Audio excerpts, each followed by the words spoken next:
Hello everyone, I'm Raven from Raven Comics, and today we'll continue exploring more stories about Batman Beyond.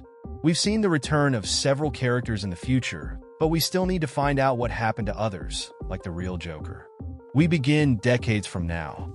We are on a train where Elena tells her father that as the mayor of Bloodhaven, he should respond to the chief of police. Would you like to draft your response right now? She asks. Something is wrong with Mayor Grayson. He becomes very pensive, lost in thought. The reason is that every time he returns to Gotham City, this happens. It's all because of the ghosts from his childhood, those things that traumatized him when he was young. It's not just returning to the city, it's the train itself. This was where he faced his greatest fear, and we will relive that memory now. It feels as if it all happened just yesterday, on this very train where Batman and Robin faced off against the Joker. Batman warned Robin to be careful, to not take unnecessary risks. Robin asked how the Joker managed to take control of an entire train, but Batman said that didn't matter at the moment. The important thing was to stop him. As they inspected the train, Batman discovered some explosives. They had to remove them, but just then, the Joker arrived. Joker is here, Robin warned Batman. You should speak to him with more respect, for to him, it's Mr. Joker. Didn't your boss teach you manners? If not, Mabel will, the Joker quipped. Robin probably wondered who Mabel was, but let's just say she has her way of making herself understood. The Joker fired, and Robin dodged effortlessly. Mabel missed, the Joker taunted. She won't like that, unless maybe she wants to put a hole in this tank. Robin asked Batman what he was thinking. Batman explained that the tanks were filled with deadly laughing gas. The Joker planned to blow them up in the middle of Gotham City, which would kill thousands. Hopefully more, the Joker added, relishing the thought. They were heading toward the worst part of the city, where people were miserable and hated their lives. The Joker planned to explode the tank, release the gas, and give them a sweet, quick death. They'd have the pleasure of dying with smiles on their faces, and they'd thank the Joker for it. But Batman sprang into action. He wouldn't let that happen. He grabbed the bomb and tore it off the tank. It caused a small explosion as it fell, but since it was no longer on the tank, no harm was done. For the first time as Robin, he felt the euphoria of it all coursing through him. But that day, fighting that maniac with a gun just inches from his face, that was the first time he truly felt fear. He was too young to realize the danger he was in, too caught up in the adventure to notice that the day would come. The Joker had Robin, but Batman made him fall off the train with a single punch. Back then, Robin had Batman to save him.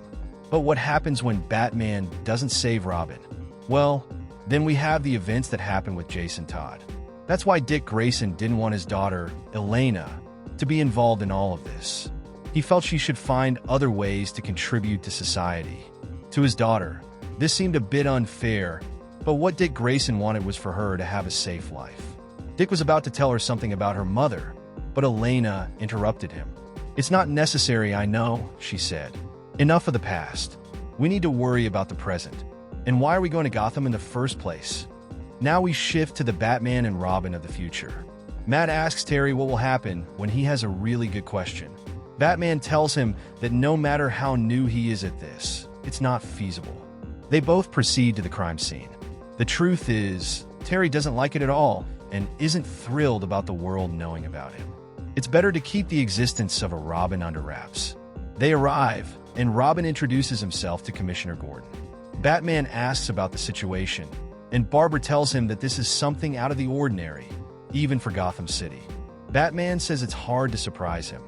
After all, he's seen too much. But when they enter the house, their expressions change. Are you sure about what you said? In this place, there are a few dead Jokers, or what's left of them after 300 hungry rats devoured them. This is dangerous. Batman tells Robin to leave and watch the perimeter. Once Terry and Barbara are alone, she tells him she doesn't approve of him having this Robin. He's too young for this garbage. Besides, these are the 22nd, 23rd, and 24th Jokers to be killed this month. Barbara says there's no definitive evidence yet, but she suspects it's the same killer. After all, murdering so many Jokers in this way has a pattern. Speaking of other things, she supposes they'll see him tomorrow at the ceremony. Batman and Robin leave. They won't be seen unless something comes up. The next day, we are live from the heart of Neo-Gotham. There's a complex of buildings that has been under construction for years, and the Wayne Family Center of Tomorrow will open its doors for the first time. On top of the building, Matt tells Terry that they should be investigating to find out who killed those Jokers. Terry tells him it's too soon. This is a big event for Bruce. They have to be here. This building is his legacy, a testament to everything he has done. A few seconds later, the old Bruce arrives at the building. The first thing he does is ask Terry about the latest on the Joker's deaths. Terry says it's something horrible, and Matt adds that Commissioner Gordon hasn't found anything connecting the murders to the Jokers. Bruce leans in and tells Terry that it's out there, and they need to count on it. The question is, why are they doing it? Suddenly, another transport arrives. It seems the group is complete. Dick Grayson is here. Bruce says it's good to see him again, and also Elena. How long has it been? I should introduce you. This is Terry and his younger brother, Matt. Matt, say hello to Mayor Dick Grayson. The mayor asks Matt to just call him by his name. There's no need to call him Mayor. Dick introduces his daughter, Elena. You two should get to know each other. Dick Grayson and Bruce are left alone. Dick takes this opportunity to confront Bruce. There have been rumors of a new Robin. When are you going to stop all this and stop recruiting kids? Bruce tells him that Matt is good and talented. He'll be fine. Once they enter the building, Bruce thanks Dick Grayson for coming. He's genuinely happy that he's here. Dick says he wouldn't miss it. He knows how much all this means to him. But what about Damien? Where is he? Bruce says things are better between them, but Damien is still in the Himalayas. Meanwhile, in the Himalayas, Damian Wayne is observing all of this. Bruce and Dick Grayson walk out to the conference. Dick finds it odd that Bruce is making a public appearance in broad daylight. Should I be looking for the real Bruce Wayne? Bruce tells him it's good that he can still surprise him. Dick says he's been full of surprises all his life, though it's rare to do so in public. But enough of that, the president of Gotham will give a speech. Let's introduce the man who has made Gotham City a better place. Ladies and gentlemen, please welcome Bruce Wayne. As many of you here know, his father, Lucius Fox, worked most of his life for Mr. Wayne. Now, as the mayor of Gotham, it is both a personal and professional honor to preside over today's ceremony. The history of Gotham is filled with tragedies. Yet they have gone from being one of the most notorious cities in the world to a shining beacon of hope. They are now Neo-Gotham and stand at the pinnacle, the renaissance in which they left behind the dark days of the past. No one, with the possible exception of Batman, has done more to lead them into tomorrow than Bruce Wayne. The Waynes have been a cornerstone in Gotham since the beginning. What better day to reinforce that than today, the centennial of Dr. Thomas Wayne's birth? Especially since Mr. Wayne will hand over this advanced building to the city, complete with the latest technology as a way to lead Gotham into this great new era. While the mayor is giving this speech, someone in the distance is watching, a figure among the crowd. To him, this is nothing great. No, sir. Meanwhile, Elena tells her father that the way he always described Gotham to her made it sound like a dark city. But how exactly did it improve? Well, Dick will tell his daughter a story about Batman from the past. Grayson tells his daughter that it wasn't easy. It started a few years before he left. As technology advanced, so did Batman's methods. He became even more effective. Bruce always said it all started with the Joker's death, as a catalyst that drove the city forward, and all of that was years ago. Let's travel back in time to learn a bit more about this. The city was frozen. The one responsible for this was Mr. Freeze. Victor tells Batman that he won't stand still while Gotham destroys its past. His beloved, deceased Nora loved it just the way it was. The Bat has to let him preserve it in ice forever, frozen as a tribute to Nora. Obviously, Batman wasn't going to let that happen. The war for Gotham's soul grew more intense. The city's criminals understood what its citizens and politicians did not. The technology and the way Batman used it meant that the battlefield had changed. The time had finally come, but they weren't going to give up without a fight. Mr. Freeze attacks Batman with an ice beam. Gotham must remain as it is. It's beautiful. The architects of tomorrow will not succeed. Batman was frozen, but he wasn't alone. Mr. Freeze might have succeeded if Batman worked alone, but that's not the case. War is a savage environment where the brutality of one side only evokes the same from the other. Red Hood was a perfect example of this. Jason had placed a bomb in Mr. Freeze's helmet. Batman begged him not to do it. Jason had embraced violence in a way that the rest of them had not, the result of what the Joker did to him during his time as Robin and the tragedy that struck him later in life. Batman breaks free from the ice. That wasn't necessary. Red Hood unleashes a brutal series of blows on Mr. Freeze. Batman tells him he's going to kill him. But that's exactly what Red Hood wants. Victor can't breathe, and Batman arrives just in time to save him. That's enough. Bruce dedicated his life to dragging Gotham out of the darkness and bringing it into the light. Maybe it was a coincidence, or maybe it was just symbolic, but with the Joker dead, Batman was able to get the bad guys off the streets and keep them off. The muck and the mire could finally be saved. The memories fade, and Bruce, get to the podium. His family has been here from the beginning. Generations of Waynes have helped rebuild this city just as their family did. Gotham meant everything to them, just like it does to Bruce, just like it does to everyone here. That's why he wants to give this modern building to Gotham. Today marks the centennial of his father's birth. Not only that, but this building stands on the spot where his parents died decades ago.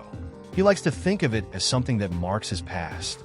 But even more importantly, it serves as a signal for tomorrow. It will house the civic offices of Neo Gotham and those who work to make life better for all of them. Elena tells her father she hadn't realized this place was so laden with meaning. Dick tells her this is where Batman was born. It took a long time to get here, even though the Joker was gone. Others tried to take the Joker's place. A few years later, a group of misguided souls who felt they weren't part of the city's emerging future emerged. So alienated that they convinced themselves the Joker was Shui, someone to idolize. It shocked and offended Bruce on every level. How could they be idolizing a murderer? By then, most of his old enemies were already locked up. That was good because soon, Bruce would have a heart attack while rescuing an heiress. After that, Bruce retired, and so did Batman. That void paved the way for new villains.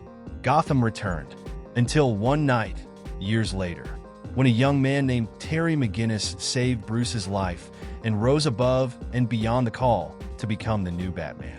Once again, Gotham and Batman's fates were linked. The city that the sky ignored, always trailing far behind Metropolis, turned the corner to become the most advanced and beautiful city on Earth. And all that is thanks to him. Bruce continues his speech as they move towards the future. They must ensure not to forget their past here, above the sky bridges. Their good fortune is obvious, but they must always remember that these shining towers are built upon the streets and sanctified ground of old Gotham, where people struggle with many aspects of their lives. They must not forget them or act as if they don't exist. Their job is to elevate them as well. That's why this new building will house a wing of the Wayne Foundation dedicated to doing exactly that. Dick Grayson is surprised that Barbara isn't here. He says she's working on a murder case. Speaking of Barbara Gordon, we move to the depths of the city. We are at Ace Chemicals. The janitor working at this place has found a dead body, and it's a mess. 3, maybe 4 dead bodies are floating in that chemical vat. It's no accident. It's very obvious that someone came here and dumped them already dead. Barbara realizes they're more Jokers, judging by the paint on the clothes. And maybe this card can give them some more information. Maybe that's why they left this stuck to the door. A card that says, nobody uses his name. Nobody. Meanwhile, in the train cabin, Engineer Hernandez was about to leave when suddenly, someone mysterious arrives to stop him. He was supposed to have the day off, but because of Bruce Wayne's presentation, he's here. Well, things are about to get worse for him. The mysterious man in the hat sneaks up behind him and slits his throat with a knife. How about you take the day off? You can also take tomorrow and the day after that, and then the day after that, and the day after that. The mysterious man takes the train and drives it away. We return to the ceremony with Bruce. He and the mayor have to make this official. This is the legal deed for the Wayne Family Center of Tomorrow, now owned by Neo Gotham, clean and clear. Mayor Fox begins reading on behalf of all the citizens. You would like to? Before moving forward, the mayor stops. What the hell is this? The joke's on you, Bruce. That's not all. A train can be heard. It's approaching very fast. They need to get out of here. Dick Grayson leaves with his daughter. She must stay close to him. Matt and Terry start suiting up. How are they going to stop all this? Terry has no idea, but they have to try. Batman and Robin take to the skies. Matt asks if he has any ideas. Terry says the first thing is to check on the engineer. But when they reach the train, it's empty. The train is being driven by some kind of remote pilot. Batman positions himself in front of the train. Matt asks what he's doing. Terry says it's their only option. The remote pilot starts accelerating even more. But something is odd here, and the train starts derailing. Matt says they're lucky. It's veering off. Batman says no luck at all, because the train is heading somewhere else. It's the worst-case scenario. It will take everything here. In the distance, Bruce and Dick were watching all this. It can't be. The explosions are reaching an elevator they were in. The fire is about to catch them and start consuming everything in its path. But before that happens, Batman and Robin arrive just in time to rescue them. As they escape, they witness a huge explosion. Meanwhile, at the police station, Barbara is notified. The Wayne building has just exploded. They need to get all rescue services there as fast as possible. Barbara is going to call the White House. They need federal help in all this. Barbara arrives at her office, realizing that things are definitely getting worse. Someone is sitting in her chair. The person sitting there tells her it's been a long time and that she has aged well. He always felt close to her. That special bond they shared is his strength. He hated those jokers as much as he did. Ruining a good name in the way they did is criminal. That's why they deserve to die. Barbara can't believe he's here. It's impossible. The Joker points a gun at her.